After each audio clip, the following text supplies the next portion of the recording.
જય મા ચામુંડા. તો આજનો મુદ્દો છે સાવરકુંડલા પોલીસનો ભ્રષ્ટાચાર. ને બીજી વાત છે એક સાવરકુંડલામાં ઈસાઈ મિશનરીનો પર્દાફાશ. ધર્માંતરણનો મુદ્દો છે.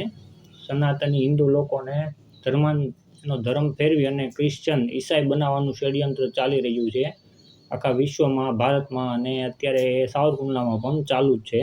બરાબર. તો આ લોકોની મોડસ ઓપરેન્ટિસ શું છે ઈસાઈ મિશનરીની, એ પહેલાં તો એ બતાવી દઉં. એ લોકો શું કરે છે કે કોઈ પણ ગરીબ એરિયામાં પહેલાં તો ચર્ચ ખોલે છે. બરાબર છે. જ્યાં કોઈ એક પણ વ્યક્તિ ઈસાઈ ન હોય, ક્રિશ્ચન ન હોય, એવી જગ્યાએ એવા ગરીબ એરિયામાં પહેલાં ચર્ચ પોતાનું ખોલે છે.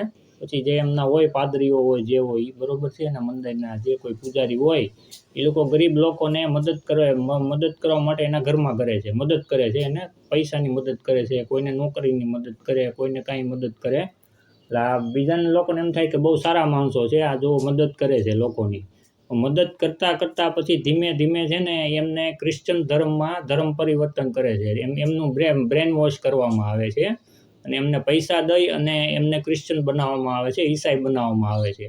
તો અંગ્રેજો પણ આ જ માટે ભારત દેશમાં આવ્યા હતા. આખા ભારતને ને આખા વિશ્વને ક્રિશ્ચન બનાવવાનો પ્લાન હતો, પણ ત્યારે એ સમયે તો આપણા ક્રાંતિકારીઓએ તેમને લડી અને કાઢ્યા. એટલે એ જ વસ્તુ અત્યારે એ લોકોએ પછી આ રીતે ચાલુ કર્યું, બ્રેન વોશ કરીને, કોઈને ખબર ન પડે એ રીતે, ને હિન્દુ મુસલમાનની લડાઈ ચાલુ કરી દીધી. એટલે હિન્દુ મુસલમાન તમે અંદરો અંદર લડતા રહ્યો ને ક્રિશ્ચન જે છે એ આવી થઈ જાય આખા દેશ ઉપર ને આખા વિશ્વ ઉપર. આનો પ્લાન એ છે કે આખા ભારતને ક્રિશ્ચન બનાવી દેવો, આખા વિશ્વને ક્રિશ્ચન બનાવવો. બરોબર, આ પ્લાન છે. બરોબર છે. તો તમે ગોધરા સાઈડ જાઓ ત્યાં આખા ગામ ક્રિશ્ચન થઈ ગયા છે અત્યારે. ત્યાં જોઈ શકો છો તમે, જેના ઘરમાં ભગવાનના ફોટા હતા ત્યાં અત્યારે ઈસા મસીહાના ફોટા લાગી ગયા છે, અને ગળામાં ઓલા ક્રોસના નિશાન પહેરી લીધા છે, અને મોટરસાઇકલમાં ક્રોસના નિશાન આવી ગયા છે. બરોબર છે. અને આ જે આખા ભારતના જે ઓલા એલોપેથીના જે ડૉક્ટરો જે છે એની પાસે તમે જુઓ, એને દવાખાનામાં પણ ક્રોસનું નિશાન છે. આ બધું એક જ ઓર્ગેનાઇઝેશન આની પાછળ કામ કરે છે. આ બધું ષડયંત્ર જ છે આખા વિશ્વને ક્રિશ્ચન બનાવવાનું. બરોબર છે. એટલે સાવરકુંડલામાં રેલવે ફાટક પાસે જે નવો પુલ બને છે ત્યાં આ લોકોએ ગરીબ એરિયામાં ચર્ચ ખોલેલું છે. આમ ઘણા ટાઈમથી છે તો, અને એ લોકો જોજો ચર્ચ જે ખોલશે મુસ્લિમ એરિયામાં નહીં ખોલે, કારણ કે એને ખબર છે કે મુસ્લિમ ભાઈ મરી જશે પણ એ ક્રિશ્ચન ધર્મ નહીં અપનાવે. બરોબર છે. અને ખૂબ સારી વાત છે મુસ્લિમ ભાઈઓની, મને ગમે છે બહુ. બરોબર છે. કારણ કે ધર્મને ચોંટી રહેવું એ જ આપણો ધર્મ છે, તો જ ધર્મ ટકી રહે, નકર તો પૂરું થઈ જાય. ને આપણે હિન્દુ ભાઈઓ થોડાક પૈસા માટે એ બની જશે, અને ગોધરામાં થઈ ચૂક્યું છે. બરોબર છે. અને એ જ વસ્તુ મણિપુરમાં પણ થઈ ચૂકી છે. જે મણિપુરમાં અત્યારે હિંસા ચાલે છે, એ હિંસા પાછળ પણ આ જ લોકો છે. ત્યાં હિન્દુ અને ક્રિશ્ચનની લડાઈ હાલે છે. આ અંગ્રેજોના સમયથી એ લોકોએ ક્રિશ્ચન બનાવવાનું ત્યાં ચાલુ કર્યું હતું. જે આપણને એવું બતાવવામાં આવે છે કે મેતી અને કુકી, મેતી કુકી કોઈ નથી, હિન્દુ અને ક્રિશ્ચન જ છે. આ મીડિયા છે એ વેચાઈ ગયું છે. બરોબર છે. મીડિયા સાચું બોલતું નથી, એટલે આપણી સુધી હકીકત પહોંચતી નથી. આપણે હિન્દુ મુસલમાનની લડાઈમાં આપણું ધ્યાન ન્યા રહે, એટલે આ લોકો આખો આવી થઈ જાય. એટલે જે મણિપુરમાં જે હિંસા ચાલી રહી છે એ હિન્દુ અને ક્રિશ્ચનની છે, મેતી કુકીની. આ તો એક નવા નામ આપેલા છે ખાલી તમારું બ્રેન વોશ કરવા માટે. એટલે એનો પ્લાન છે આખા ભારતને ક્રિશ્ચન બનાવી દેવાનો. બરોબર છે. એટલે જે મણિપુરમાં જે હિંસા થઈ ને એ ગુજરાતમાં થશે આવનારા સમયમાં. એટલે હજી સમય છે, જાગી જાવ. આખા ભારતમાં થશે. બરોબર. દરેક પેલા સિટી કવર કરવાનો પ્લાન છે આ લોકોનો. દરેક સિટીમાં પેલા એ ક્રિશ્ચન બનાવશે. બરોબર છે.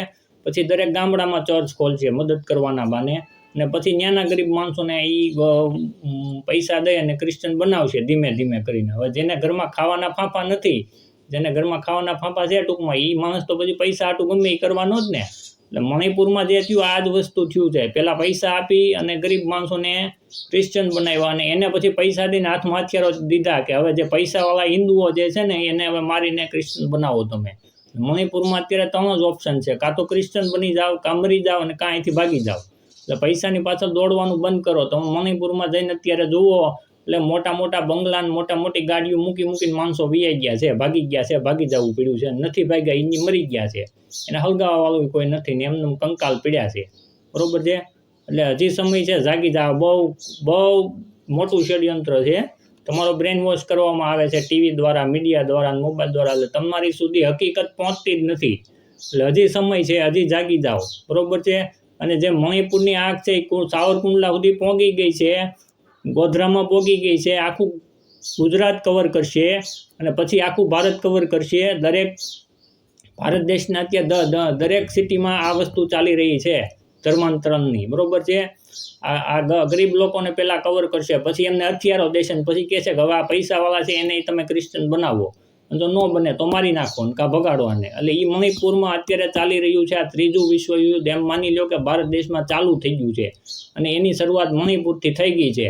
મોદી સાહેબ એને રોકવાની કોશિશ કરી રહ્યા છે, કોંગ્રેસ એ રોકવાની કોશિશ કરે છે, આપ પાર્ટી રોકવાની કોશિશ કરે છે, આ દેશને બચાવવાની આ પાર્ટીઓ કોશિશ કરી રહી છે, બરોબર છે. ભલે ભ્રષ્ટાચાર છે પાર્ટીઓમાં, પણ દેશને બચાવવાની કોશિશ આ લોકો કરી રહ્યા છે. પણ આના હાથમાં કંટ્રોલ નથી, કંટ્રોલ આખો વિદેશી હાથોમાં છે. એટલે મોદી સાહેબ આના કયામાં નથી. એટલે હવે બાંગ્લાદેશમાં જે ગૃહયુદ્ધ થયું એવું ગૃહયુદ્ધ આ લોકો ભારત દેશમાં કરાવવા માંગે છે, બરોબર છે.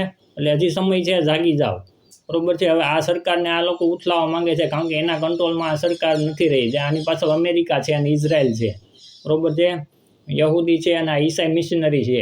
એટલે આ જે મણિપુરમાં થયું ને એ બધે થશે, આપણા સાવરકુંડલામાં થશે, આખા ગુજરાતમાં થશે અને આખા ભારતમાં થશે. અહીંયા ગૃહયુદ્ધ ચાલુ થશે જ્યારે આ બધા ક્રિશ્ચન બની જશે ને, જે ગરીબો છે જે, બરોબર છે, એને પૈસા દઈને ક્રિશ્ચન બનાવી દેશે ને પછી હથિયાર દેશે કે હવે જાઓ.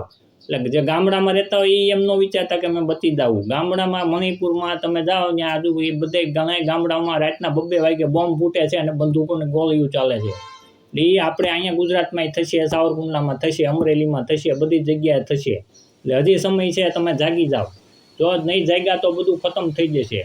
જે આપણે આસારામ બાપુ હતા એની ઉપર આવો ખોટો કેસ કરીને એને જેલમાં પુરાવી દીધા. આસારામ બાપુનો વાંક શું હતો કે ભાઈ જે પૈસા દઈ અને જેને ક્રિશ્ચન બનાવ્યા હતા આ વિદેશી લોકોએ, એને પાછા પૈસા દઈને એને હિન્દુ સનાતની બનાવ્યા આસારામ બાપુએ. બસ આ જ આનો વાંક હતો.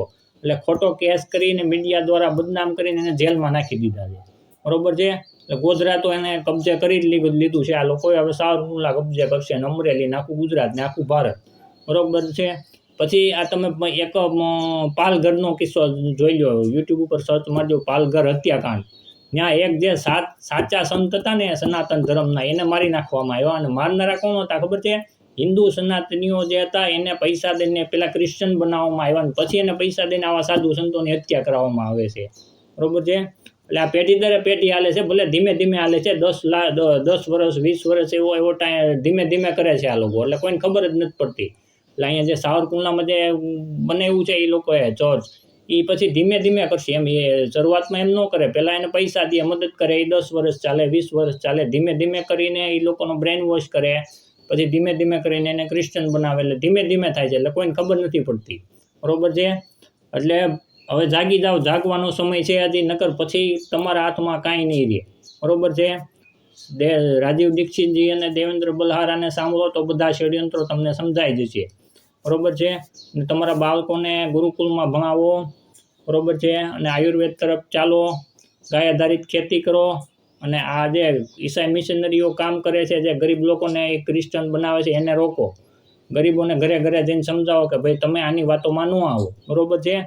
અને ક્ષત્રિયોને હવે જાગવાનો સમય આવી ગયો છે. ખરેખર તો ક્ષત્રિયોએ હથિયાર મૂકી દીધા છે. ક્ષત્રિયો જે છે એમને જે છે એનો જન્મ શું કામે થયો તો ઋષિમુનિઓએ હવન યજ્ઞ કરી અને ક્ષત્રિયોને ઉત્પન્ન કર્યા હતા. આ દેશની ને ધર્મની રક્ષા હાટુથી, કોઈ દારૂ પીવા કે પૈસા કમાવા હાટુથી નહીં, બરોબર છે. એટલે ક્ષત્રિયો એનો ધર્મ ચૂકવી દીધો, આ લોકોએ ચૂકવો છે બ્રેન વોશ કરીને, બીજા રવાડીએ ચડાવી દીધા છે.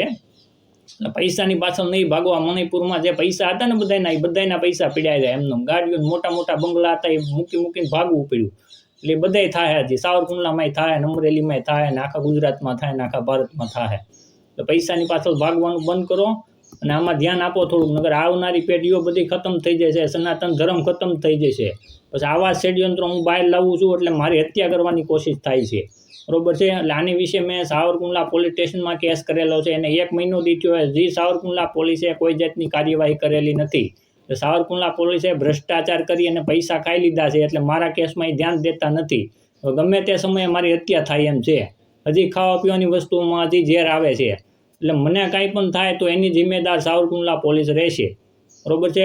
હવે આ લોકો નવા રોજ પ્લાન બનાવે છે કે આવા વાડીએ ગયો હોય તો એને મરવી નાખો, પછી એવું જાહેર કરી દો કે કોઈ જંગલી જનાવરે મારી નાખ્યો અને લાશી ન મળે, અને કહી દો કે ભાઈ, કારણ કે લાશ મળે તો પોસ્ટમોર્ટમ થાય ને કેમ મર્યો એ, બરોબર છે. એટલે કાંઈ એક્સિડન્ટમાં મરી નાખો ને કાં જેલમાં એને નાખી દો ખોટા કેસમાં. એટલે મને કાંઈ પણ થાય તો એની જિમ્મેદારી સાવરકુંડલા પોલીસની રહેશે, બરોબર છે. એટલે હવે છેલ્લું એ જ કહેવાનું કે હવે જાગી જાઓ, નકર તમે ખતમ થઈ જશો, આવનારી પેઢીઓ ખતમ થઈ જશે, બરોબર છે. દેવેન્દ્ર બલહારા અને રાજીવ દીક્ષિતજીને સાંભળો, ખોટી મોબાઈલમાં બીજા ખોટી રીલ જોવાની બંધ કરો અને દેશને બચાવવા કંઈક કરો, ધર્મને બચાવવા કંઈક કરો, નકર ધર્મ ખતમ થઈ જશે. હવે બહુ ખતરનાક પરિસ્થિતિ આવી ગઈ છે. પછી તમે જાગશો તો પછી મેળ નહીં આવે, કારણ કે આ ક્રિશ્ચન જે બની જશે એ હાથમાં હથિયારો લઈને ઊભા છે. પછી તમે લડવા બેસો તો નહીં મેળ આવે ને સીધો એને સપોર્ટ અમેરિકાથી છે, ત્યાંથી હથિયાર આવે છે, બરોબર છે. બસ એટલું જ. જય માતાજી.